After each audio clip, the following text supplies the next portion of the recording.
Hello guys, ಸ್ವಾಗತ iconic ಮೂವೀಸ್ನ YouTube ಚಾನಲ್ಗೆ. ಇವತ್ತು ನಾನು 2025ರಲ್ಲಿ ರಿಲೀಸ್ ಆಗಿರುವಂತಹ ಕ್ವಾಫ್ ಎಂಬ ಒಂದು ಹಾರರ್ ಸೂಪರ್ ಥ್ರಿಲ್ಲಿಂಗ್ ಆಗಿರುವಂತಹ ವೆಬ್ ಸೀರೀಸ್ನ 6ನೇ ಎಪಿಸೋಡನ್ನು ಎಕ್ಸ್ಪ್ಲೇನ್ ಮಾಡ್ತಾ ಇದ್ದೇನೆ. ನೀವಿನ್ನು ಇದರ 5 ಎಪಿಸೋಡ್ಗಳನ್ನು ನೋಡದೇ ಇದ್ದರೆ ಮೊದಲು ಆ ವಿಡಿಯೋಗಳನ್ನ ನೋಡಿ ಆಮೇಲೆ ಈ ವಿಡಿಯೋಗೆ ಬನ್ನಿ. ಯಾಕಂದರೆ ಅವುಗಳನ್ನ ನೋಡಿದರೆ ಮಾತ್ರ ನಿಮಗೆ ಈ ವಿಡಿಯೋ ಸರಿಯಾಗಿ ಅರ್ಥ ಆಗೋದು. ಲಿಂಕ್ನ ಡಿಸ್ಕ್ರಿಪ್ಷನಲ್ಲಿ ಕೊಟ್ಟಿರ್ತೀನಿ, ಇಲ್ಲ ಮೇಲೆ ಐ ಬಟನಲ್ಲಿ ಶೋ ಆಗುತ್ತೆ. ದಯವಿಟ್ಟು ಹೋಗಿ ವೀಕ್ಷಣೆಯನ್ನು ಮಾಡಿ. ಹಾಗೆ ನೀವು ಇನ್ನೂ ಈ ಚಾನಲನ್ನು ಸಬ್ಸ್ಕ್ರೈಬ್ ಮಾಡಿಲ್ಲ ಅಂದರೆ ದಯವಿಟ್ಟು ನೀವು ಈ ಚಾನಲನ್ನು ಸಬ್ಸ್ಕ್ರೈಬ್ ಮಾಡ್ಕೊಳ್ರಿ. ಹಾಗೆ ಪಕ್ಕದಲ್ಲಿರುವ ಬೆಲ್ ಐಕನ್ನ ಒತ್ತಿದ್ರೆ ನಾವು ಅಪ್ಲೋಡ್ ಮಾಡುವಂತಹ ಎಲ್ಲ ವಿಡಿಯೋಸ್ನ ಮೊದಲ ನೋಟಿಫಿಕೇಶನ್ ನಿಮಗೆ ಸಿಗುತ್ತೆ. ಸೊ ಗೈಸ್, ಇನ್ನು ಟೈಮ್ ವೇಸ್ಟ್ ಮಾಡೋದು ಬೇಡ, ಬೇಗ ವಿಡಿಯೋನ ಕಡೆಗೆ ಹೋಗೋಣ. 5ನೇ ಎಪಿಸೋಡ್ನಲ್ಲಿ ನಮಗೆ ತುಂಬಾನೇ ಟ್ವಿಸ್ಟ್ಗಳು ರಿವೀಲ್ ಆಗಿರುತ್ತೆ. ಮಧುಗೆ ಅವಳ ಕಾಲೇಜಿನ ಫಂಕ್ಷನ್ ಅಲ್ಲಿ ಬಂದು ಅವಳನ್ನ ಅತ್ಯಾಚಾರ ಮಾಡಿದ್ದು ಬೇರೆ ಯಾರು ಅಲ್ಲ, ನಕುಲ್ ಮತ್ತೆ ಅವನ ಸ್ನೇಹಿತರು ಅಂತ ಗೊತ್ತಾಗಿರುತ್ತೆ. ಮಧುಗೆ ಅದು ಗೊತ್ತಾಯ್ತು ಅಂತ ನಕುಲ್ಗೆ ಗೊತ್ತಾದಾಗ ಅವಳನ್ನ ಕೊಲ್ಲೋದಕ್ಕೆ ಅವರು ಪ್ರಯತ್ನ ಪಡ್ತಾರೆ. ಆದರೆ ಮಧುಗೆ ಆ ರೂಮ್ ನಲ್ಲಿ ಇರೋ ಆತ್ಮ ಅವಳನ್ನ ಪೊಸೆಸ್ ಮಾಡ್ಕೊಂಡು ನಕುಲ್ನ ಇಬ್ಬರು ಸ್ನೇಹಿತರನ್ನ ಕೊಂದು ಹಾಕುತ್ತೆ. ಈ ಕಡೆ ಹೆಡ್ ಕಾನ್ಸ್ಟೇಬಲ್ ಮಿಶ್ರಾಗೆ ತನ್ನ ಮಗ ಜೀವ ತುಂಬಾ ಭೀಕರವಾಗಿ ಸತ್ತಿದ್ದಾನೆ ಅನ್ನೋ ವಿಷಯ ಗೊತ್ತಾಗಿರುತ್ತೆ. ಅದರಿಂದ ಅವಳು ತುಂಬಾನೇ ದುಃಖದಲ್ಲಿ ಇರುತ್ತಾಳೆ. ಅಲ್ಲಿಗೆ ಈ ಎಪಿಸೋಡ್ ಮುಗಿದು ಹೋಗಿರುತ್ತೆ. 6ನೇ ಎಪಿಸೋಡಿನ ಮೊದಲನೆಯ ಸೀನ್ ನಲ್ಲಿ ನಿಕ್ಕಿ, ರೀಮಾ, ಲಾನಾ ಮತ್ತು ಕೋಮಲನ್ನ ಹಾಸ್ಟೆಲಿನ ರೂಮ್ ನಲ್ಲಿ ನೋಡ್ತೀವಿ. ನಿಕ್ಕಿ ಹಾಸ್ಟೆಲ್ ನಿಂದ ನಾನು ಹೋಗುತ್ತೇನೆ ಎಂದು ಹಠ ಮಾಡ್ತಾ ಇರ್ತಾಳೆ. ರೀಮಾ ಅವಳಿಗೆ ಹೋಗಬೇಡ ಎಂದು ಹೇಳ್ತಾ ಇರ್ತಾಳೆ. ಅದಕ್ಕೆ ನಿಕ್ಕಿ ಬಿಕ್ಕಳಿಸುತ್ತಾ ತುಂಬಾ ಸಿಟ್ಟಿನಿಂದ ನಾನು ನೋಡ್ತಾ ಇದ್ದೀನಿ ಅನ್ನೋ ಜೊತೆ ನೀವೆಲ್ಲ ಸೇರಿ ಮೋಸ ಮಾಡ್ತಾ ಇದ್ದೀರಾ. ಅವಳು ಕೂಡ ಸಮಸ್ಯೆಗೆ ಸಿಕ್ಕಿ ಹಾಕಿಕೊಳ್ಳುತ್ತಾಳೆ. ಅದಕ್ಕೆ ರೀಮಾ, ನಾವು ಬಚಾವಾಗೋದಿಕ್ಕೆ ಇದನ್ನ ಮಾಡಲೇಬೇಕು, ಬೇರೆ ದಾರಿ ಇಲ್ಲ. ಸ್ನೇಹಿತರೆ, ನೀವು ನೋಡಿರೋ ರೀತಿ ಮಧುಗೆ ಇವರೆಲ್ಲ ಸೇರಿಕೊಂಡು ಆ ಡಾಕ್ಟರ್ ಕೊಟ್ಟಿದ್ದ ಮೆಡಿಸನ್ ಅನ್ನ ಕುಡಿಸಿರ್ತಾರೆ. ಅದರಿಂದ ಆ ರೂಮ್ ನಲ್ಲಿ ಇರೋ ಆ ಆತ್ಮ ಮಧುಗೆ ಅಟ್ರಾಕ್ಟ್ ಆಗಿ ಅವಳನ್ನ ಪೊಸೆಸ್ ಮಾಡ್ಕೊಂಡಿರುತ್ತೆ. ಅದರಿಂದ ನಿಕ್ಕಿಗೆ ಮಧು ಜೊತೆ ಇವರೆಲ್ಲ ಮಾಡ್ತಿರೋದು ಸರಿ ಇಲ್ಲ ಅಂತ ಅನ್ಸುತ್ತೆ. ಈಗ ನಿಕ್ಕಿ ಈ ಹಾಸ್ಟೆಲ್ ನಿಂದ ನಾನು ಹೋಗುತ್ತೇನೆ ಅಂತ ಹಠ ಮಾಡ್ತಾ ಇರ್ತಾಳೆ. ಅದಕ್ಕೆ ಕೋಮಲ್ ಮತ್ತು ರೀಮಾ ಅವಳಿಗೆ ಇಲ್ಲಿಂದ ಹೋಗಬೇಡ ಅಂತ ಹೇಳ್ತಾ ಇರ್ತಾರೆ. ಆಗ ಆ ರೂಮ್ ನ ಹೊರಗಡೆಯಿಂದ ಜೋರಾಗಿ ಏನೋ ಶಬ್ದ ಬರುತ್ತೆ. ಲಾನಾ ಏನು ಎಂದು ನೋಡೋದಿಕ್ಕೆ ಡೋರ್ ಹತ್ತಿರ ಹೋಗುತ್ತಾಳೆ. ಅಲ್ಲಿ ಇನ್ನಷ್ಟು ಜಾಸ್ತಿ ಶಬ್ದ ಬರೋದಕ್ಕೆ ಶುರುವಾಗುತ್ತೆ. ಏನು ಎಂದು ನೋಡಲು ಇವರು ಕೂಡ ಅಲ್ಲಿಗೆ ಬರುತ್ತಾರೆ. ಲಾನಾ ನಿಧಾನವಾಗಿ ಡೋರ್ ಅನ್ನ ಓಪನ್ ಮಾಡಿದಾಗ ಹೊರಗಡೆ ಮಧು ತುಂಬಾ ವಿಚಿತ್ರವಾಗಿ ನಿಂತ್ಕೊಂಡಿರ್ತಾಳೆ. ನಮಗೆ ಗೊತ್ತಿದೆ, ಈಗಾಗಲೇ ಅವಳು ನಕುಲ್ನ ಇಬ್ಬರು ಸ್ನೇಹಿತರನ್ನ ಕೊಂದು ಇಲ್ಲಿಗೆ ಬಂದಿದ್ದಾಳೆ. ಇವಳನ್ನ ಆ ರೂಮ್ ನಲ್ಲಿ ಇರೋ ಆತ್ಮ ಪೊಸೆಸ್ ಮಾಡ್ಕೊಂಡಿದೆ ಅಂತ. ಈಗ ಮಧುನ ಪೊಸೆಸ್ ಮಾಡ್ಕೊಂಡಿರೋ ಆ ಆತ್ಮ ಇವರು 4 ಜನ ಹುಡುಗಿಯರ ಮೇಲೆ ತುಂಬಾ ಕೋಪದಿಂದ ಅಟ್ಯಾಕ್ ಮಾಡುತ್ತೆ. ಅದರಿಂದ ತುಂಬಾ ಎದರಿ ಇವರು ಆ ರೂಮ್ ನ ಡೋರ್ ಅನ್ನ ಕ್ಲೋಸ್ ಮಾಡ್ಕೊಳ್ತಾರೆ. ಮಧು ಹೊರಗಡೆ ತುಂಬಾ ಸಿಟ್ಟಿನಿಂದ ಬಾಗಿಲುಗಳನ್ನೆಲ್ಲ ಬಡಿಯೋದಕ್ಕೆ ಶುರು ಮಾಡ್ತಾಳೆ. ಇಲ್ಲಿಗೆ ಈ ಸೀನ್ ಕಟ್ ಆಗುತ್ತೆ. ನೆಕ್ಸ್ಟ್ ಸೀನ್ ಅಲ್ಲಿ ನಾವು ಜೀವನ ತಾಯಿ ಹೆಡ್ ಕಾನ್ಸ್ಟೇಬಲ್ ಮಿಶ್ರಳನ್ನ ನೋಡ್ತೀವಿ. ಅವಳು ಹಾಸ್ಟೆಲ್ ನ ವಾರ್ಡನ್ ನ ಮನೆಗೆ ಬಂದಿರ್ತಾಳೆ. ಮಗನ ಸಾವಿನಿಂದ ಹೆಡ್ ಕಾನ್ಸ್ಟೇಬಲ್ ಮಿಶ್ರಾ ತುಂಬಾ ದುಃಖದಲ್ಲಿ ಇರುತ್ತಾಳೆ. ಹಾಸ್ಟೆಲ್ ನ ವಾರ್ಡನ್ ಅವಳಿಗೆ ಜೀವನ ಕೊಂದಿದ್ದು ಯಾರು ಅಂತ ಗೊತ್ತಾಯ್ತಾ ಎಂದು ಕೇಳುತ್ತಾಳೆ. ಅದಕ್ಕೆ ಅವಳು ಡಿಸೆಂಬರ್ 31ನೇ ತಾರೀಕಿನ ರಾತ್ರಿ ಅವನು ನನ್ನ ಜೊತೆಯಲ್ಲೇ ಇದ್ದ. ಅವತ್ತಿನ ದಿನ ಅವನು ನನ್ನ ಜೊತೆ ಜಗಳ ಮಾಡಿಕೊಂಡು ಮನೆಯಿಂದ ಹೋದ. ಅವಾಗ್ಲೇ ಅವನನ್ನ ಯಾರೋ ಕೊಲೆ ಮಾಡಿರಬೇಕು. ಆ ಡಾಕ್ಟರೇ ನನ್ನ ಮಗನನ್ನ ಸಿಕ್ಕಿ ಹಾಕಿಸಿ ಕೊಂದು ಹಾಕಿರಬೇಕು. ಆ ಡಾಕ್ಟರ್ ನಿಂದ ನನ್ನ ಮಗ ಹಾಳಾಗಿ ಹೋದ. ಅವನಿಂದನೇ ನನ್ನ ಮಗ ಸತ್ತಿದ್ದು. ಆ ಡಾಕ್ಟರನ್ನ ಮಾತ್ರ ನಾನು ಸುಮ್ಮನೆ ಬಿಡೋದಿಲ್ಲ, ಅವನನ್ನ ಕೊಂದು ಹಾಕುತ್ತೇನೆ ಅಂತ ಹೇಳುತ್ತಾಳೆ. ಅದಕ್ಕೆ ಹಾಸ್ಟೆಲ್ ನ ವಾರ್ಡನ್, ನಿನ್ನ ಮಗ ಏನು ಸಹಜ ಅಲ್ಲ, ಹುಡುಗಿಯರನ್ನ ಆ ಡಾಕ್ಟರ್ ಹತ್ರ ಅವನೇ ಕರೆದುಕೊಂಡು ಹೋಗುತ್ತಿದ್ದ. ಆ ಹುಡುಗಿಯರ ಹೆಣವನ್ನ ಅವನೇ ಬಿಸಾಕುತ್ತಿದ್ದ. ಅದು ಅಲ್ಲದೆ ಈ ಹಾಸ್ಟೆಲ್ ನ ಹುಡುಗಿಯರಿಗೂ ಕೂಡ ಅವನು ತುಂಬಾ ಚುಡಾಯಿಸ್ತಾ ಇದ್ದ. ನೀನು ನಿನ್ನ ಮಗನನ್ನ ತುಂಬಾ ಮುದ್ದು ಮಾಡಿ ಬೆಳೆಸಿದ್ದೆ. ಅವನು ತಲೆ ಮೇಲೆ ಹೋಗಿ ಕೂತಿದ್ದ. ಅದು ಅಲ್ಲದೆ ನಿನ್ನನ್ನು ಕೂಡ ಅವನು ಹೊಡಿತಾ ಇದ್ದ. ಅವನು ಯಾವ ಲಾಯಕ್ಕಿರಲಿಲ್ಲ. ಇವನಿಗೋಸ್ಕರ ನೀನು ನಿನ್ನ ಜೀವನ ಮತ್ತೆ ನಿನ್ನ ಕೆರಿಯರ್ ಅನ್ನ ಯಾಕೆ ಹಾಳು ಮಾಡಿಕೊಳ್ಳುತ್ತೀಯ? ನೀನು ಸುಮ್ಮನೆ ಇದನ್ನೆಲ್ಲ ಮರೆತು ನಿನ್ನ ಜೀವನದಲ್ಲಿ ನೀನು ಮುಂದುವರಿ ಎಂದು ಹೇಳುತ್ತಾಳೆ. ಅದನ್ನ ಕೇಳಿ ಹೆಡ್ ಕಾನ್ಸ್ಟೇಬಲ್ ತುಂಬಾ ಸಿಟ್ಟಿನಿಂದ ಅಲ್ಲಿದ್ದ ಫಿಶ್ ಟ್ಯಾಂಕ್ ಅನ್ನ ಮುರಿದು ಹಾಕುತ್ತಾಳೆ. ಅವಳು ವಾರ್ಡನ್ಗೆ ಹೇಳುತ್ತಾಳೆ, ನನ್ನ ಮಗನ ಮೇಲೆ ನೀನು ಎಷ್ಟು ವಿಷನ ತುಂಬಿಕೊಂಡಿದೆಯಾ? ಅವನು ಚಿಕ್ಕವನಿದ್ದಾಗ ನಿನ್ನ ಮಾತನ್ನ ಕೇಳಿ ಅವನು ಸಣ್ಣ ತಪ್ಪು ಮಾಡಿದರೂ ಅವನಿಗೆ ನಾನು ತುಂಬಾ ಹೊಡಿತಿದ್ದೆ. ತಂದೆ ಇಲ್ಲ ಅಂದರೂ ಅವನನ್ನ ನಾನು ಬೆಳೆಸಿದೆ.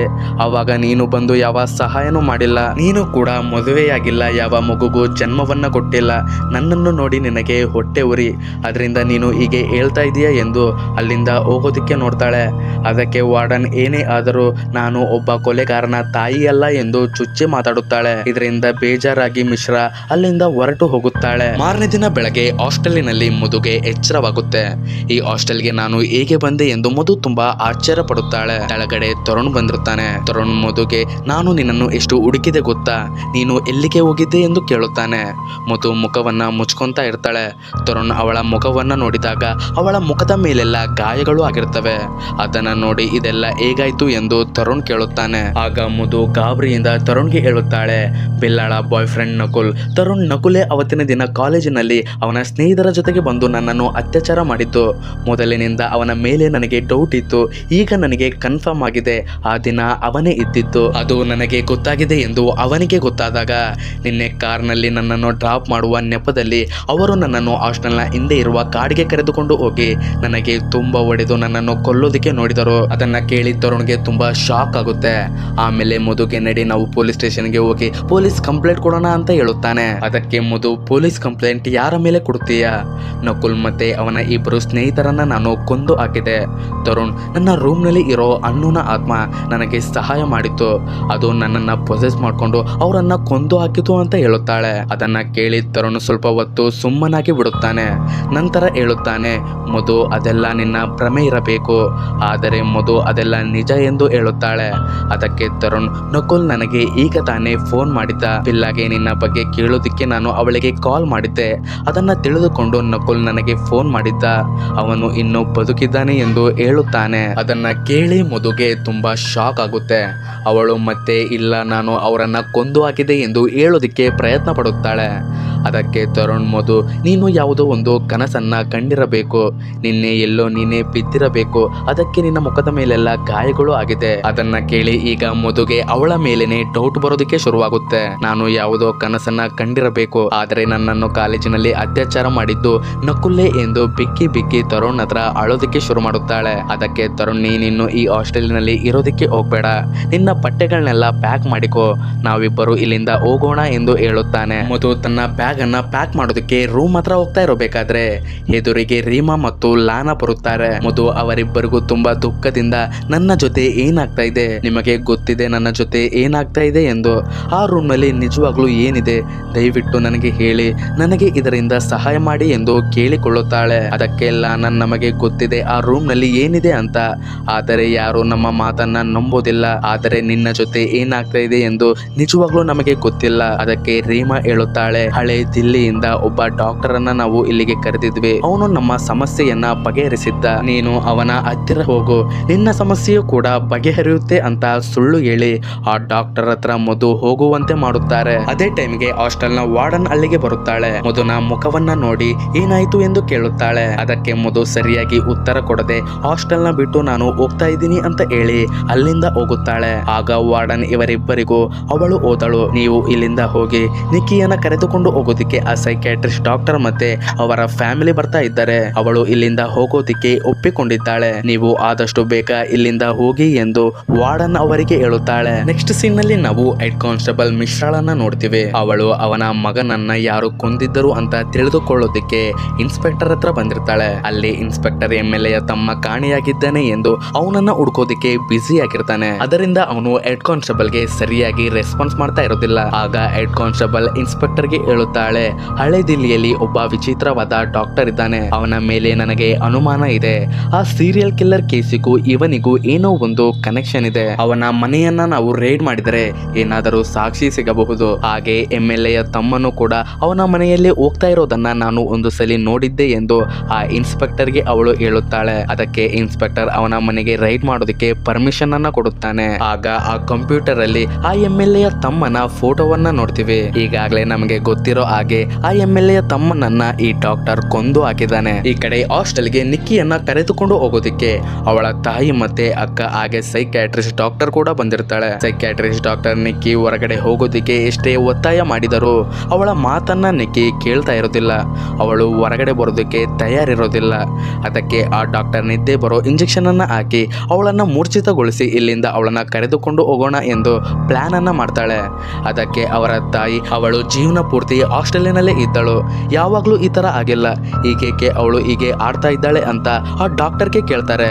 ಅದಕ್ಕೆ ಆ ಡಾಕ್ಟರ್, ಈಗ ಅವಳ ಮನಸ್ಥಿತಿ ಆಗಿದೆ, ಅವಳನ್ನ ನಾವು ಫೋರ್ಸ್ ಮಾಡೋದಕ್ಕೆ ಆಗೋದಿಲ್ಲ, ಈಗ ಅವಳನ್ನ ಮೂರ್ಛಿತಗೊಳಿಸಿ ಇಲ್ಲಿಂದ ಕರೆದುಕೊಂಡು ಹೋಗೋಣ ಎಂದು ಆ ಡಾಕ್ಟರ್ ಹೇಳುತ್ತಾಳೆ. ಅದಕ್ಕೆ ಅವಳ ಅಕ್ಕ ಮತ್ತೆ ಅವಳ ತಾಯಿ ಒಪ್ಪಿಕೊಳ್ತಾರೆ. ನಿಕ್ಕಿಗೆ ಅವಳ 3 ಜನ ಸ್ನೇಹಿತರು ಎಷ್ಟೇ ಇಲ್ಲಿಂದ ಹೋಗಬೇಡ ಅಂತ ಹೇಳಿದರು. ಈಗ ನಿಕ್ಕಿ ಇಲ್ಲಿಂದ ಹೋಗೋದಿಕ್ಕೆ ಒಪ್ಪಿಕೊಳ್ಳುತ್ತಾಳೆ. ನಿಕ್ಕಿಗೆ ಮೂರ್ಛೆ ಹೋಗುವ ಇಂಜೆಕ್ಷನ್ ಅನ್ನ ಕೊಡುವಾಗ ನಿಕ್ಕಿ ಅವಳ ಅಕ್ಕನನ್ನ ಕರೆದು ಹೇಳುತ್ತಾಳೆ, ನನಗೆ ಏನಾದರೂ ಆದರೆ ಅಮ್ಮನನ್ನ ನೀನು ಚೆನ್ನಾಗಿ ನೋಡಿಕೋ.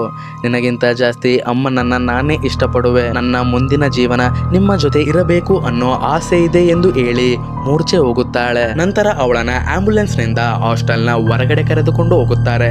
ಸೈಕ್ಯಾಟ್ರಿಸ್ಟ್ ಡಾಕ್ಟರ್ ನ ಜೊತೆಗೆ ಹಾಸ್ಟೆಲ್ ನ ವಾರ್ಡನ್ ಕೂಡ ಅವರ ಜೊತೆಗೆ ಹೋಗುತ್ತಾಳೆ. ಅಲ್ಲಿಂದ ಅವರೆಲ್ಲ ಹಾಸ್ಪಿಟಲ್ಗೆ ಹೋಗುತ್ತಾರೆ.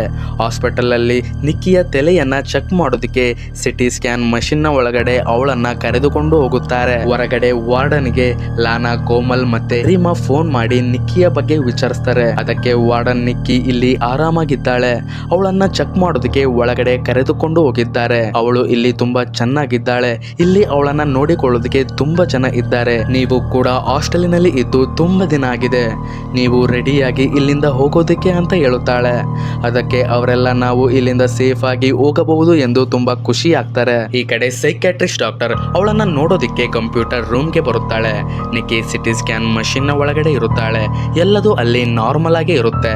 ಆದರೆ ಇದ್ದಕ್ಕಿದ್ದಾಗೆ ನಿಕ್ಕಿ ಆ ಸಿಟಿ ಸ್ಕ್ಯಾನ್ ಮಷಿನ್ ನ ಒಳಗಡೆ ಒದ್ದಾಡೋದಕ್ಕೆ ಶುರು ಮಾಡ್ತಾಳೆ.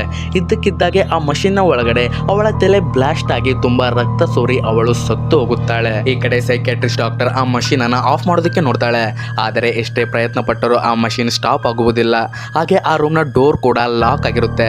ಇದರಿಂದ ಸೈಕ್ಯಾಟ್ರಿಸ್ಟ್ ಡಾಕ್ಟರ್ ನ ಕಣ್ಣು ಮುಂದೆನೆ ನಿಕ್ಕಿ ಸಾವನ್ನ ಅಪ್ತಾಳೆ. ಹೊರಗಡೆ ನಿಕ್ಕಿಯ ತಾಯಿ ಮತ್ತೆ ಅವಳ ಅಕ್ಕನಿಗೂ ಆ ವಿಷಯ ಗೊತ್ತಾಗಿ ಒಳಗಡೆ ಬಂದು ನೋಡಿದ್ರೆ ನಿಕ್ಕಿ ಅಲ್ಲಿ ಸತ್ತು ಬಿದ್ದಿರ್ತಾಳೆ. ಅದನ್ನ ನೋಡಿ ಅವರು ಶಾಕ್ ಆಗ್ತಾರೆ. ಆಮೇಲೆ ಅದನ್ನೆಲ್ಲ ನೋಡಿ ಅವರು ತುಂಬಾನೇ ಅಳ್ತಾರೆ. ಹಾಗೆ ಹಾಸ್ಟೆಲ್ ನ ವಾರ್ಡನ್ಗೂ ಕೂಡ ಅವಳು ಸತ್ತಿರೋ ವಿಷಯ ಗೊತ್ತಾಗಿ ಅವಳು ಕೂಡ ತುಂಬಾ ಬೇಜಾರಾಗ್ತಾಳೆ. ಅವಳು ಅದನ್ನ ಕಾಲ್ ಮಾಡಿ ಲಾನಾ, ರೀಮಾ ಮತ್ತೆ ಕೋಮಲ್ಗೆ ಹೇಳುತ್ತಾಳೆ. ಅದನ್ನ ಕೇಳಿದ ತಕ್ಷಣ ಅವರಿಗೆ ಮಾತ್ರ ತುಂಬಾ ದೊಡ್ಡ ಶಾಕ್ ಆಗುತ್ತೆ.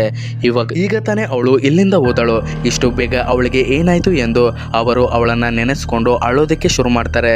ಇಲ್ಲಿ ನಮಗೆ ಮತ್ತೆ ಗೊತ್ತಾಗುತ್ತೆ, ಈ 4 ಹುಡುಗಿಯರು ಈ ಹಾಸ್ಟೆಲ್ ನ ಬಿಟ್ಟು ಹೋಗೋದಿಕ್ಕೆ ಆಗೋದಿಲ್ಲ. ಅವರು ಹೋಗೋದಿಕ್ಕೆ ಪ್ರಯತ್ನ ಪಟ್ಟರು, ಆ ರೂಮ್ ನಲ್ಲಿ ಇರುವ ಆ ಕೆಟ್ಟ ಆತ್ಮ ಇವರನ್ನ ಹೋಗೋದಿಕ್ಕೆ ಬಿಡೋದಿಲ್ಲ ಅಂತ. ಇದೇ ಕಾರಣಕ್ಕೆ ಇಲ್ಲಿಂದ ಹೋಗೋದಿಕ್ಕೆ ಅವರು ಆ ವಿಚಿತ್ರವಾದ ಡಾಕ್ಟರಿನ ಮಾತನ್ನ ಕೇಳಿರ್ತಾರೆ. ಈ ಹಿಂದೆ ನಮ್ಗೆ ಗೊತ್ತಿರಬೇಕು, ಆ ಡಾಕ್ಟರ್ ಆ ರೂಮ್ಗೆ ಬಂದಾಗ ಮುದ್ದುನ ಫೋಟೋವನ್ನ ನೋಡಿ ಈ ಹುಡುಗಿಯನ್ನ ನನ್ನ ಹತ್ರ ಕಳಿಸಿ ನಾನು ನಿಮ್ಮ ಸಮಸ್ಯೆಯನ್ನ ಬಗೆಹರಿಸುತ್ತೇನೆ ಅಂತ ಅವರಿಗೆ ಹೇಳಿರ್ತಾನೆ. ಅದಕ್ಕಾಗಿ ಆ ಡಾಕ್ಟರ್ ಕೊಟ್ಟಿದ್ದ ಮೆಡಿಸನ್ ಅನ್ನ ಕುಡಿಸಿ ಮೋಸದಿಂದ ಆ ಡಾಕ್ಟರ್ ಹತ್ರ ಹೋಗು ಎಂದು ಮಧುಗೆ ಹೇಳಿರ್ತಾರೆ. ಈ ಕಡೆ ಮಧು ಅವರ ಮಾತನ್ನ ಕೇಳಿ ಆ ಡಾಕ್ಟರ್ ನ ಮನೆಯ ಹತ್ತಿರ ಬಂದಿರ್ತಾಳೆ. ಅಲ್ಲಿ ಫ್ಯಾನ್ಸಿ ಸ್ಟೋರ್ ಅನ್ನ ಇಟ್ಟುಕೊಂಡಿರುವ ಬಬ್ಬನ್ ಅವಳನ್ನ ಡಾಕ್ಟರ್ ನ ಮನೆಯ ಒಳಗಡೆ ಕರೆದುಕೊಂಡು ಹೋಗುತ್ತಾನೆ. ಅವನು ಸೀದಾ ಡಾಕ್ಟರ್ ನ ಮೆಡಿಸನ್ ಗಳು ಇರುವಂತಹ ಕ್ಲಿನಿಕ್ ಗೆ ಕರೆದುಕೊಂಡು ಹೋಗುತ್ತಾನೆ. ಅಲ್ಲಿ ಆ ಡಾಕ್ಟರ್ ಇರುವುದಿಲ್ಲ. ಮಧುನ ಅವನು ಅಲ್ಲೇ ಕೂರಿಸಿ ಡಾಕ್ಟರ್ ಅನ್ನ ಕರೆದುಕೊಂಡು ಬರೋದಕ್ಕೆ ಬೇಸ್ಮೆಂಟ್ ಗೆ ಹೋಗುತ್ತಾನೆ. ಅಲ್ಲಿ ಆ ಡಾಕ್ಟರ್ ಈ ಮೊದಲೇ ಪೊಲೀಸ್ ಸ್ಟೇಷನ್ ಅಲ್ಲಿ ನಾವು ಫೋಟೋವನ್ನ ನೋಡಿದ ಆ MLA ತಮ್ಮನನ್ನ ಕೊಂದು ಅವನ ಬಾಡಿಯ ಮೇಲೆ ಕವರ್ ಅನ್ನ ಹಾಕಿರ್ತಾನೆ. ಬಬ್ಬನ್ ಅವನಿಗೆ ಆ ರೂಮ್ ನಲ್ಲಿ ಇರುವಂತಹ ಹುಡುಗಿ ಇಲ್ಲಿಗೆ ಬಂದಿದ್ದಾಳೆ ಅಂತ ಹೇಳಿ ಅಲ್ಲಿಂದ ಹೋಗುತ್ತಾನೆ. ನಂತರ ಆ ಡಾಕ್ಟರ್ ಮಧು ಹತ್ರ ಬರುತ್ತಾನೆ. ಮಧು ತನ್ನ ಜೊತೆ ನಡೆದ ಎಲ್ಲ ವಿಷಯಗಳನ್ನ ಅವನ ಹತ್ತಿರ ಹೇಳಿಕೊಳ್ಳುತ್ತಾಳೆ. ಹೀಗೆ ಆ ರೂಮ್ ನಲ್ಲಿ ಇರುವ ಆತ್ಮ ನನಗೆ ತೊಂದರೆ ಕೊಡ್ತಾ ಇದೆ, ಆ ಆತ್ಮ ನನ್ನ ಒಳಗಡೆ ಇರಬೇಕು, ಅದರಿಂದನೇ ಇದೆಲ್ಲ ಆಗ್ತಾ ಇರೋದು. ಅದಕ್ಕೆ ಆ ಡಾಕ್ಟರ್ ಮಧುಗೆ ಮೆನುಪ್ಲೇಟ್ ಮಾಡೋದಕ್ಕೆ ಶುರು ಮಾಡ್ತಾನೆ. ಆ ಡಾಕ್ಟರ್ ಮಧುಗೆ ಹೇಳುತ್ತಾನೆ, ಆ ಆತ್ಮ ನಿನ್ನ ಒಳಗಡೆ ಬಂದಾಗ ನೀನು ಗಾಢವಾದ ನಿದ್ದೆಗೆ ಹೋಗುತ್ತೀಯ. ಮರುದಿನ ನಿನಗೆ ಎಲ್ಲವೂ ನೆನಪಾಗುತ್ತದೆ. ನಾನು ಆ ರೂಮ್ ನಲ್ಲಿ ಇರೋ ಆತ್ಮವನ್ನ ಅನುಭವಿಸಿದ್ದೀನಿ, ಆ ಆತ್ಮ ತುಂಬಾ ಕೆಟ್ಟದು ಅಂತ ಹೇಳುತ್ತಾ ಕಿಟಕಿಗಳನ್ನೆಲ್ಲ ಮುಚ್ಚೋದಕ್ಕೆ ಶುರು ಮಾಡ್ತಾನೆ. ನಿಧಾನವಾಗಿ ಮಧುನ ಹತ್ತಿರ ಬರೋದಕ್ಕೆ ನೋಡುತ್ತಾನೆ. ಮಧುನ ಅವನು ಮಾತಲ್ಲೇ ಮೆನುಪ್ಲೇಟ್ ಮಾಡ್ತಾ ಇರ್ತಾನೆ. ಆಗ ತಕ್ಷಣ ಮನೆಯ ಮೇನ್ ಡೋರ್ ಕ್ಲೋಸ್ ಆಗುತ್ತೆ. ಮಧು ತುಂಬಾ ಎದುರಿ ಅಲ್ಲಿಂದ ಹೋಗೋದಕ್ಕೆ ನೋಡ್ತಾಳೆ. ಅವಳು ತುಂಬಾ ಎದುರಿ ಬಾಗಿಲನ್ನ ಓಪನ್ ಮಾಡೋದಕ್ಕೆ ತುಂಬಾ ಪ್ರಯತ್ನ ಪಡ್ತಾಳೆ. ಆದ್ರೆ ಎಷ್ಟೇ ಪ್ರಯತ್ನ ಪಟ್ಟರೂ ಆ ಡೋರ್ ಓಪನ್ ಆಗುವುದಿಲ್ಲ.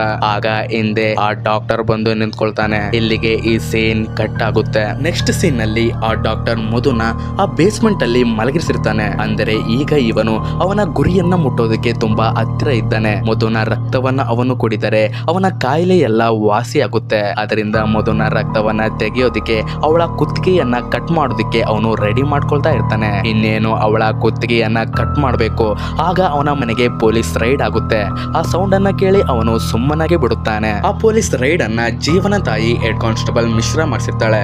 ಅವಳೇ ಪೊಲೀಸರನ್ನ ಅವನ ಮನೆಗೆ ರೂಮ್ಗೆ ಕರೆದುಕೊಂಡು ಬಂದಿರ್ತಾಳೆ. ಪೊಲೀಸರು ಅಲ್ಲಿ ಅವನ ಪೂರ್ತಿ ಮನೆಯನ್ನ ಚೆಕ್ ಮಾಡೋದಕ್ಕೆ ಶುರು ಮಾಡ್ತಾರೆ. ಹೆಡ್ ಕಾನ್ಸ್ಟೇಬಲ್ ಮತ್ತೆ ಇನ್ಸ್ಪೆಕ್ಟರ್ ಜೊತೆಗೆ ಅವನ ಕ್ಲಿನಿಕ್ ಅನ್ನ ಚೆಕ್ ಮಾಡ್ತಾ ಇರ್ತಾರೆ. ಈ ಕಡೆ ಆ ಡಾಕ್ಟರ್ ಏನು ಶಬ್ದವನ್ನ ಮಾಡದೆ ಹಾಗೆ ನಿಂತ್ಕೊಂಡಿರ್ತಾನೆ. ಇನ್ನೇನು ಪೊಲೀಸರು ಅವನ ಮನೆಯಲ್ಲಿ ಏನು ಇಲ್ಲ ಎಂದು ಹೋಗ್ತಿರುವಾಗ ಮೂರ್ಛೆ ಹೋಗಿ ಬಿದ್ದಿದ್ದ ಮಧು ಎಚ್ಚರವಾಗಿ ಕೂಗೋದಿಕ್ಕೆ ಶುರು ಮಾಡ್ತಾಳೆ. ಅದು ಆ ಹೆಡ್ ಕಾನ್ಸ್ಟೇಬಲ್ ಮಿಶ್ರಾಳ ಕಿವಿಗೆ ಬೀಳುತ್ತೆ. ಡಾಕ್ಟರ್ ಬೇಗ ಅವಳ ಬಾಯನ್ನ ಮುಸ್ತಾನೆ. ಈ ಕಡೆ ಹೆಡ್ ಕಾನ್ಸ್ಟೇಬಲ್ಗೆ ಅನುಮಾನ ಬಂದು ಮತ್ತೆ ಆ ಮನೆಯನ್ನ ಚೆಕ್ ಮಾಡೋದಕ್ಕೆ ಬರುತ್ತಾಳೆ. ಅಲ್ಲಿ ಅವಳಿಗೆ ಹೇಗೋ ಆ ಸೀಕ್ರೆಟ್ ಡೋರ್ ಕಾಣುತ್ತೆ. ಹೆಡ್ ಕಾನ್ಸ್ಟೇಬಲ್ ಏನು ಸೌಂಡ್ ಮಾಡದೆ ಆ ಡೋರ್ ಅನ್ನ ನಿಧಾನವಾಗಿ ಓಪನ್ ಮಾಡಿ ಒಳಗಡೆ ಹೋಗುತ್ತಾಳೆ. ಅಲ್ಲಿ ಬೇಸ್ಮೆಂಟ್ ಅಲ್ಲಿ ಆ ಡಾಕ್ಟರ್ ಮಧುನ ಹಿಡಿದುಕೊಂಡಿರೋದನ್ನ ನೋಡಿ ಅವಳನ್ನ ಬಿಡು ಎಂದು ಜೋರಾಗಿ ಹೇಳೋದಕ್ಕೆ ಶುರು ಮಾಡ್ತಾಳೆ. ಅದರಿಂದ ಆ ಡಾಕ್ಟರ್ ಮಧುನ ಬಿಡುತ್ತಾನೆ.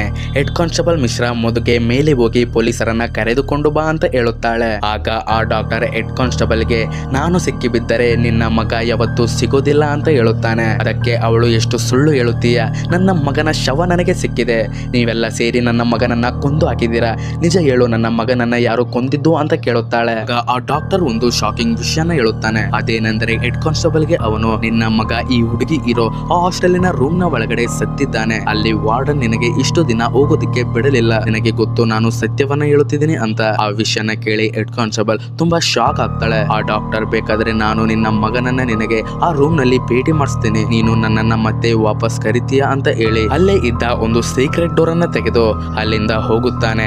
ಆಮೇಲೆ ಅಲ್ಲಿಗೆ ಪೊಲೀಸರು ಬಂದು ಅದನ್ನೆಲ್ಲ ಸೀಸ್ ಮಾಡ್ತಾರೆ. ಅಲ್ಲಿ ಎಲ್ಲರಿಗೂ ಇವನೇ ಹುಡುಗಿಯರನ್ನ ಕೊಂದು ಅವರ ರಕ್ತವನ್ನ ಹೀರುತ್ತಿದ್ದ ಸೀರಿಯಲ್ ಕಿಲ್ಲರ್ ಅಂತ ಎಲ್ಲರಿಗೂ ಗೊತ್ತಾಗುತ್ತೆ. ನಂತರ ತುಂಬಾ ಎದುರಿದ್ದ ಮಧುನ ಅವರೆಲ್ಲ ಹಾಸ್ಪಿಟಲ್ಗೆ ಕರೆದುಕೊಂಡು ಹೋಗುತ್ತಾರೆ. ಹಾಸ್ಪಿಟಲ್ಗೆ ತರುಣ್ ಕೂಡ ಬರುತ್ತಾನೆ. ಅಲ್ಲಿ ಹೆಡ್ ಕಾನ್ಸ್ಟೇಬಲ್ ಮಿಶ್ರಾ ಏಕೆ ನೀನು ಅಲ್ಲಿಗೆ ಹೋಗಿದ್ದೆ ಅಂತ ಕೇಳೋದು ಬಿಟ್ಟು ಹಾಸ್ಟೆಲ್ ನ ರೂಮ್ ನಲ್ಲಿ ಏನಿದೆ ಅಲ್ಲಿ ನಿನಗೆ ಏನಾದ್ರೂ ಫೀಲ್ ಆಗ್ತಾ ಇದೆಯಾ ಅಂತ ಕೇಳ್ತಾ ಇರ್ತಾಳೆ. ತರುಣ್ ಸಿಟ್ಟಿನಿಂದ ಆ ಹುಡುಗಿಯರು ಇವಳನ್ನ ಆ ಡಾಕ್ಟರ್ ಹತ್ರ ಕಳಿಸಿದ್ದು ಅವರನ್ನ ಹೋಗಿ ಅರೆಸ್ಟ್ ಮಾಡಿ ಎಂದು ಹೇಳ್ತಾನೆ. ಅದಕ್ಕೆ ಮಿಶ್ರಾ ಏನು ಕೂಡ ಮಾತಾಡೋದಿಲ್ಲ. ಡಿಸ್ಚಾರ್ಜ್ ಮಾಡಿ ಇಲ್ಲಿಂದ ಮನೆಗೆ ಕರೆದುಕೊಂಡು ಹೋಗಿ ಅಂತ ಹೇಳಿ ಅಲ್ಲಿಂದ ಹೋಗುತ್ತಾಳೆ. ನಂತರ ತರುಣ್ ಡಿಸ್ಚಾರ್ಜ್ ಮಾಡೋದಕ್ಕೆ ಹಾಸ್ಪಿಟಲಿನ ಬಿಲ್ ಅನ್ನ ಕಟ್ಟೋದಕ್ಕೆ ಹೋಗುತ್ತಾನೆ. ಅಲ್ಲಿ ಅವನು ಬಿಲ್ ಅನ್ನ ಕಟ್ತಾ ಇರಬೇಕಾದ್ರೆ ಹಿಂದೆ ನ್ಯೂಸ್ ನಲ್ಲಿ ಹಾಸ್ಟೆಲಿನ ಹಿಂದೆ ಇರೋ ಕಾಡಿನಲ್ಲಿ ತುಂಬಾ ಭಯಾನಕ ರೀತಿಯಲ್ಲಿ ಸತ್ತು ಬಿದ್ದಿರೋ ಇಬ್ಬರ ಶವ ಸಿಕ್ಕಿದೆ ಅಂತ ಆ ನ್ಯೂಸ್ ನಲ್ಲಿ ತೋರಿಸ್ತಾ ಇರ್ತಾರೆ. ಅದು ನಕುಲ್ನ ಸ್ನೇಹಿತರ ಶವ ಆಗಿರುತ್ತೆ. ಅದನ್ನ ನೋಡಿ ತರುಣ್ ತುಂಬಾ ಶಾಕ್ ಆಗ್ತಾನೆ. ಅವನ ಕೈ ಕಾಲೇ ಆಡೋದಿಲ್ಲ. ಅಂದರೆ ಅಲ್ಲಿ ಅವನಿಗೆ ಅರ್ಥ ಆಗುತ್ತೆ ಮಧು ಸತ್ಯವನ್ನ ಹೇಳುತ್ತಿದ್ದಳು, ಅವರಿಬ್ಬರನ್ನ ಮಧುನೆ ಕೊಂದು ಹಾಕಿದ್ದು. ಅಂದರೆ ನಿಜವಾಗ್ಲೂ ನಕುಲೆ ಆ ದಿನ ಕಾಲೇಜಿನಲ್ಲಿ ಅವರ ಸ್ನೇಹಿತರ ಜೊತೆ ಮಧುನ ಅತ್ಯಾಚಾರ ಮಾಡಿದ್ದು ಅಂತ. ಅದೇ ಶಾಕ್ ನಲ್ಲಿ ತರುಣ್ ಮಧು ಹತ್ರ ಬರುತ್ತಾನೆ. ಬಂದು ನಿನ್ನೆ ಅವರನ್ನ ಕೊಂದಿದ್ದು ನಿಜನಾ ಎಂದು ಕೇಳುತ್ತಾನೆ. ಅದಕ್ಕೆ ಅವಳು ಹೌದು, ಅವರು ನಕುಲ್ನ ಸ್ನೇಹಿತರು ಎಂದು ಹೇಳುತ್ತಾಳೆ. ತರುಣ್ ಆ ವಿಷಯ ನ್ಯೂಸ್ ನಲ್ಲಿ ಬರ್ತಾ ಇದೆ ಅಂತ ಹೇಳುತ್ತಾನೆ. ಮಧು ಇನ್ನಷ್ಟು ಭಯ ಪಡುತ್ತಾಳೆ. ತರುಣ್ ಇಲ್ಲಿಂದ ನಾವು ಹೋಗೋಣ, ನಿನಗೆ ಹುಷಾರಿಲ್ಲ, ನಾವು ಇಲ್ಲಿಂದ ಹೋಗೋಣ ಎಂದು ಹೇಳ್ತಾ ಇರ್ತಾನೆ. ಅಷ್ಟರಲ್ಲಿ ಅಲ್ಲಿಗೆ ನಕುಲ್ನ ಗರ್ಲ್ ಫ್ರೆಂಡ್ ಬಿಲ್ಲ ಬರುತ್ತಾಳೆ.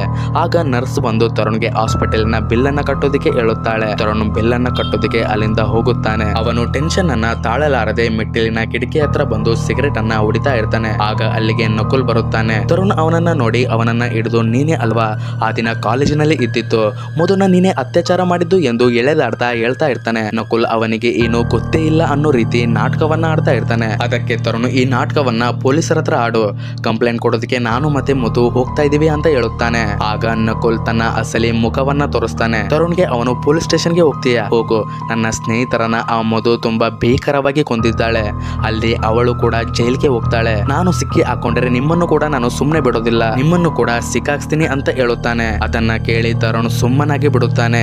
ಏನು ಮಾಡೋದಕ್ಕೆ ಅವನಿಗೆ ಆಗೋದಿಲ್ಲ. ಅದಕ್ಕೆ ಅವನು ಬೇರೆ ದಾರಿ ಇಲ್ಲದೆ ಅವನನ್ನ ಬಿಡುತ್ತಾನೆ. ನಂತರ ನಕುಲ್ ಅಲ್ಲಿಂದ ಹೊರಗಡೆ ಬರ್ತಾನೆ. ಅಲ್ಲಿ ಬಿಲ್ಲ ಮತ್ತೆ ಮಧು ಇರ್ತಾರೆ. ಬಿಲ್ಲ ನಕುಲ್ಗೆ ಇವರಿಬ್ಬರನ್ನ ದಾರಿಯಲ್ಲಿ ತರುಣ್ನ ರೂಮ್ಗೆ ಡ್ರಾಪ್ ಮಾಡಿ ಹೋಗೋಣ ಅಂತ ಹೇಳ್ತಾಳೆ. ನಕುಲ್ಗೆ ಇಷ್ಟವಿಲ್ಲ ಅಂದರು ಅವನ ಗರ್ಲ್ ಫ್ರೆಂಡ್ ಮಾತನ್ನ ಕೇಳಿ ಅವನು ಒಪ್ಪಿಕೊಳ್ಳುತ್ತಾನೆ. ಈ ಕಡೆ ಆ ವಿಚಿತ್ರವಾದ ಡಾಕ್ಟರ್ ಸೀರಿಯಲ್ ಕಿಲ್ಲರ್ ಎಂದು ನ್ಯೂಸ್ ನಲ್ಲಿ ಪ್ರಚಾರವಾಗ್ತಾ ಇರುತ್ತೆ. ಈ ಕಡೆ ನಕುಲ್, ಬಿಲ್ಲ ಮತ್ತು ಮಧು ತರುಣ್ ಕಾರ್ ನಲ್ಲಿ ಹೋಗ್ತಾ ಇರ್ತಾರೆ. ಬಿಲ್ಲ ನ್ಯೂಸ್ ನ ನೋಡಿ ಮಧು ಈ ಸೀರಿಯಲ್ ಕಿಲ್ಲರ್ ಮನೆಗೆ ನೀನೇಕೆ ಹೋಗಿದ್ದೆ ಅಂತ ಕೇಳ್ತಾಳೆ. ಅದಕ್ಕೆ ಮಧು ನನಗೆ ಅನುಮಾನ ಇತ್ತು, ಅವನೇ ನನ್ನನ್ನು ಕಾಲೇಜಿನಲ್ಲಿ ಅತ್ಯಾಚಾರ ಮಾಡಿದ್ದು ಅಂತ. ಗಾಯ್ಸ್ ಇಲ್ಲಿ ಮಧು ಇಂಡೈರೆಕ್ಟ್ ಆಗಿ ನಕುಲ್ಗೆನೆ ಹೇಳ್ತಾ ಇರ್ತಾಳೆ. ಅದನ್ನ ಕೇಳಿ ಇಲ್ಲಿ ಬಿಲ್ಲಾಗೆ ಗೊತ್ತಾಗ್ಬಿಡುತ್ತೆ ಎಂದು ನಕುಲ್ ಅಲ್ಲಿ ತುಂಬಾ ಎದುರ್ತಾ ಇರ್ತಾನೆ. ಮಧು ಅಲ್ಲಿ ಅವನ ಬಗ್ಗೆ ಇಂಡೈರೆಕ್ಟ್ ಆಗಿ ತುಂಬಾ ಕೋಪದಿಂದ ನಾನು ಟ್ಯೂಷನ್ಗೆ ಹೋಗುವಾಗ ಅವನು ತನ್ನ ಮುಖವನ್ನ ನನಗೆ ತೋರಿಸದೆ ನಾಯಿ ತರ ನನ್ನ ಹಿಂದೆ ಅಲಿತಿದ್ದ, ಕಾಲ್ ಮಾಡ್ತಾ ಇದ್ದ, ಗಿಫ್ಟ್ ಗಳನ್ನ ಕೊಡ್ತಾ ಇದ್ದ. ಯಾವಾಗ ನಾನು ಅವನನ್ನ ಮೀಟ್ ಮಾಡೋದಿಲ್ಲ ಅಂತ ಅವನಿಗೆ ಗೊತ್ತಾಯ್ತು ಅವತ್ತಿನಿಂದ ನನ್ನ ಮೇಲೆ ಅವನು ಕೆಟ್ಟ ಕಣ್ಣನ್ನ ಇಟ್ಟಿದ್ದ. ಕಾಲೇಜಿನ ಫಂಕ್ಷನ್ ಫಂಕ್ಷನಿನಲ್ಲಿ ಅವನಿಗೆ ಒಂದು ಚಾನ್ಸ್ ಸಿಕ್ತು. ಏಡಿ ತರ ಮಾಸ್ಕ್ ಹಾಕೊಂಡು ಬಂದು ನನ್ನ ಜೀವನನ ಅವನು ಹಾಳು ಮಾಡಿದ. ಅವನನ್ನ ಮಾತ್ರ ನಾನು ಸುಮ್ಮನೆ ಬಿಡೋದಿಲ್ಲ ಅಂತ ಮಧು ಬಿಲ್ಲಾಗೆ ಹೇಳ್ತಾ ಇರ್ತಾಳೆ. ಅದನ್ನೆಲ್ಲ ಕೇಳಿ ನಕುಲ್ ಎಲ್ಲಿ ಬಿಲ್ಲಾಗೆ ಮಧು ಇದನ್ನೆಲ್ಲ ಹೇಳ್ತಾಳೆ ಎಂದು ತುಂಬಾ ಹೆದರ್ತಾ ಇರ್ತಾನೆ. ನಂತರ ನಕುಲ್ ಮತ್ತೆ ಬಿಲ್ಲಾ ಅವರಿಬ್ಬರನ್ನ ಡ್ರಾಪ್ ಮಾಡಿ ಅಲ್ಲಿಂದ ಹೊರಟು ಹೋಗುತ್ತಾರೆ. ಈ ಕಡೆ ಆ ಸೈಕ್ಯಾಟ್ರಿಸ್ಟ್ ಡಾಕ್ಟರ್ ನಿಕ್ಕಿಯ ಸಾವಿನಿಂದ ತುಂಬಾ ಶಾಕ್ ನಲ್ಲಿ ಇರ್ತಾಳೆ. ಅವಳು ಹಾಸ್ಟೆಲ್ ನ ವಾರ್ಡನ್ ಗೆ ಫೋನ್ ಮಾಡಿ ನಾನು ಆ ಮೂವರು ಹುಡುಗಿಯರ ಜೊತೆ ಮಾತಾಡಬೇಕು, ಅವರ ಜೊತೆ ಏನಾಗ್ತಾ ಇದೆ ಅನ್ನೋದನ್ನ ತಿಳ್ಕೊಬೇಕು ಅಂತ ಹೇಳುತ್ತಾಳೆ. ಅದಕ್ಕೆ ವಾರ್ಡನ್ ನಿಕ್ಕಿ ಸಾವನ್ನ ಅಪ್ಪಿದ್ದಾಳೆ. ಈಗ ಏನು ಮಾಡೋದಕ್ಕೂ ನಮ್ಮ ಕೈಯಲ್ಲಿ ಆಗೋದಿಲ್ಲ. ನಿಕ್ಕಿಯ ಫ್ಯಾಮಿಲಿ ಕಂಪ್ಲೇಂಟ್ ಅನ್ನ ಕೊಟ್ಟಿದೆ, ಅದರಿಂದ ಹಾಸ್ಟೆಲ್ ನ ಬಂದ್ ಮಾಡ್ಬೇಕು ಅನ್ನೋ ವಾರಂಟ್ ಬಂದಿದೆ. ನಿಮ್ಮ ಹಠದಿಂದನೇ ನಿಕ್ಕಿ ಸಾವನ್ನ ಅಪ್ಪಿದ್ದು, ನಮ್ಮನ್ನು ಆ ಹುಡುಗಿಯರನ್ನು ನಮ್ಮ ಪಾಡಿಗೆ ಬಿಟ್ಟು ಬಿಡಿ ಎಂದು ಫೋನ್ ಅನ್ನ ಕಟ್ ಮಾಡ್ತಾಳೆ. ನಂತರ ಸೈಕ್ಯಾಟ್ರಿಸ್ಟ್ ಡಾಕ್ಟರ್ ಟಿವಿಯಲ್ಲಿ ಆ ಸೀರಿಯಲ್ ಕಿಲ್ಲರ್ ನ ನ್ಯೂಸ್ ನ ನೋಡುತ್ತಾಳೆ. ಇನ್ನೊಂದು ಕಡೆ ಹೆಡ್ ಕಾನ್ಸ್ಟೇಬಲ್ ಮಿಶ್ರಾಳನ್ನ ನೋಡ್ತೀವಿ. ಅವಳು ತನ್ನ ಮಗನ ಲಾಸ್ಟ್ ಲೊಕೇಶನ್ ಅನ್ನ ಟ್ರೇಸ್ ಮಾಡ್ತಾ ಇರ್ತಾಳೆ. ಅಲ್ಲಿ ಅವಳಿಗೆ ಗೊತ್ತಾಗೋದು ಏನಂದ್ರೆ ಅವನ ಮಗ ಜೀವನ ಲಾಸ್ಟ್ ಲೊಕೇಶನ್ ಅದೇ ಹಾಸ್ಟೆಲಿನ ಒಳಗಡೆ ತೋರಿಸ್ತಾ ಇರುತ್ತೆ. ಅದನ್ನ ನೋಡಿ ಅವಳು ಆ ವಿಚಿತ್ರವಾದ ಡಾಕ್ಟರ್ ಹೇಳಿದ್ದು ನಿಜ ಅಂತ ನಂಬ್ತಾಳೆ. ಈ ಕಡೆ ಹಾಸ್ಟೆಲಿನಲ್ಲಿ ಹಾಸ್ಟೆಲ್ ನ ವಾರ್ಡನ್ ಆ 3 ಜನ ಹುಡುಗಿಯರ ಹತ್ರ ಬಂದು ನಿಜ ಹೇಳ್ರಿ, ನಿಜವಾಗ್ಲೂ ನ್ಯೂ ಇಯರ್ ನ ರಾತ್ರಿ ಏನಾಯ್ತು ಅಂತ ಕೇಳ್ತಾಳೆ. ಇಲ್ಲಿಗೆ ಈ ಎಪಿಸೋಡ್ ಮುಗಿದು ಹೋಗುತ್ತೆ. ಸ್ನೇಹಿತರೆ, ಈ ಎಪಿಸೋಡ್ ನಲ್ಲಿ ನಮ್ಗೆ ಎಲ್ಲರ ಮೇಲೇನು ತುಂಬಾ ಡೌಟ್ ಬರುತ್ತೆ, ತುಂಬಾನೇ ಕ್ಯೂರಿಯಾಸಿಟಿನ ಹುಡ್ಸುತ್ತೆ. ಆ ವಿಚಿತ್ರವಾದ ಡಾಕ್ಟರ್ ನೋಡಿದ್ರೆ ಜೀವ ಹಾಸ್ಟೆಲಿನ ಆ ರೂಮ್ ನಲ್ಲಿ ಸತ್ತಿದ್ದಾನೆ ಅಂತ ಹೇಳ್ತಾ ಇದ್ದಾನೆ. ಈ ಕಡೆ ವಾರ್ಡನ್ ಕೂಡ ಅವಳ ಮೇಲೆ ಡೌಟ್ ಬರೋ ರೀತಿ ಅವಳು ಆಡ್ತಾ ಇದ್ದಾಳೆ. ಈ ಜೀವನ ಕ್ಯಾರೆಕ್ಟರ್ ಅನ್ನು ಕೂಡ ನಮಗೆ ಹೆಚ್ಚಾಗಿ ತೋರಿಸೋದಿಲ್ಲ. ಈ ಜೀವ ಹೇಗೆ ಹಾಸ್ಟೆಲಿನ ಆ ರೂಮ್ ನಲ್ಲಿ ಸತ್ತ, ಈ ರೂಮ್ ನಲ್ಲಿ ಮೊದಲೇ ಇರುತ್ತಿದ್ದ ಅನ್ನು ಹೇಗೆ ಸತ್ತಳು, ಈ ಹುಡುಗಿಯರು ಯಾಕೆ ಹಾಸ್ಟೆಲ್ ನಿಂದ ಹೊರಗಡೆ ಬರೋದಕ್ಕೆ ಆಗ್ತಾ ಇಲ್ಲ, ಇವರ ಜೊತೆ ಏನಾಗಿತ್ತು, ಈ ಕಡೆ ಅನ್ನೋನ ಪೊಸೆಸ್ ಮಾಡ್ಕೊಂಡಿರೋ ಆ ಆತ್ಮ ಯಾರದು, ಇವಳು ಮಾತ್ರ ಯಾಕೆ ಎಲ್ಲರ ಮಧ್ಯೆ ಸಿಕ್ಕಿ ನೋವನ್ನ ಅನುಭವಿಸ್ತಾ ಇದ್ದಾಳೆ. ಸ್ನೇಹಿತರೆ, ಈ ಎಲ್ಲ ಎಪಿಸೋಡ್ ಗಳ ಟ್ವಿಸ್ಟ್ ಮುಂದಿನ ಎಪಿಸೋಡ್ ನಲ್ಲಿ ಪೂರ್ತಿಯಾಗಿ ರಿವೀಲ್ ಆಗುತ್ತೆ. ಮುಂದಿನ ಎಪಿಸೋಡ್ ಮಾತ್ರ ತುಂಬಾನೇ ಇಂಪಾರ್ಟೆಂಟ್ ಇದೆ, ಅದನ್ನ ನೀವು ಮಿಸ್ ಮಾಡ್ಕೊಳ್ಳೋಕೆ ಹೋಗ್ಬೇಡಿ. ಅದನ್ನ ನೀವು ನೋಡದೆ ಇದ್ರೆ ಇಷ್ಟು ದಿನ ನೀವು ಈ ಎಪಿಸೋಡ್ ಗಳನ್ನ ನೋಡಿದ್ದು ವೇಸ್ಟ್ ಆಗುತ್ತೆ. ಸೊ ಗೈಸ್, ಅದನ್ನ ನೀವು ಮಿಸ್ ಮಾಡ್ಕೊಳ್ಳೋಕೆ ಹೋಗ್ಬೇಡ್ರಿ. ಸೊ ಗೈಸ್, ಅದನ್ನ ನೀವು ಮಿಸ್ ಮಾಡ್ಕೋಬಾರ್ದು ಅಂದ್ರೆ ದಯವಿಟ್ಟು ನೀವು ಈ ಚಾನಲ್ ಅನ್ನ ಸಬ್ಸ್ಕ್ರೈಬ್ ಮಾಡ್ಕೊಡ್ರಿ. ಹಾಗೆ ಪಕ್ಕದಲ್ಲಿರುವ ಬೆಲ್ ಐಕನ್ ಒತ್ತಿದ್ರೆ ನಾವು ಅಪ್ಲೋಡ್ ಮಾಡುವ ಎಲ್ಲ ವಿಡಿಯೋಸ್ನ ಮೊದಲ ನೋಟಿಫಿಕೇಶನ್ ನಿಮಗೆ ಸಿಗುತ್ತೆ.